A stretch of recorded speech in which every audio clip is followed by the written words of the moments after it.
దేవునికి స్తోత్రం. ప్రియ సహోదరులకు నా హృదయపూర్వక వందనాలు. ఈ సమయంలో కీర్తన 20వ కీర్తన 7వ వచనం మనం చదువుకున్నట్లయితే, కొందరు గుర్రములు బట్టి కొందరు రథములు బట్టి అతిశయపడుదురు, మనమైతే మన దేవుడైన యెహోవాను బట్టి అతిశయింపవలెను అని దేవుని వాక్యం సెలవిస్తుంది.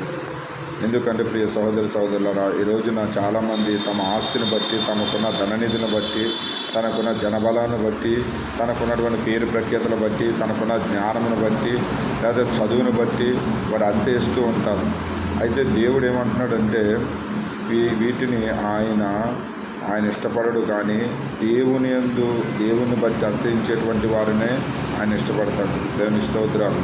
పరిశుద్ధ గ్రంథంలో ఇద్దరు దేవుని మందిరానికి వచ్చి ఉన్నారు.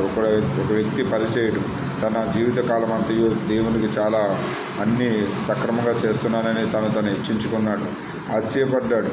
కానీ సుంకరి మాత్రము దేవుని మందిరంలోకి రాలేక ఆ మందిరం బయట ఉండి తన యొక్క గుండెలు బాదుకుని ఏడుస్తూ దేవుని పట్టుకుని ప్రార్థన చేస్తూ ఉన్నాడు. నేను పాపిని అని తనతో తగ్గించుకుని, ఆయన దేవుని మందిరంలో చూడడానికి కూడా నేను సరిపోనని తగ్గించుకున్నందుని బట్టి ఈ సుంకరి ప్రార్థన దేవుడు ఆలకించాడు, పరిచయుడు ప్రార్థన ఆలకించలేదు. ఇక్కడ మనం చూస్తే పరిచయుడు అతిశయించాడు. తనకున్న దాన్ని బట్టి తన స్థితులు గట్టిని బాగున్నాయి, అన్నీ బాగున్నాయి కదా అని అతిశయించాడు.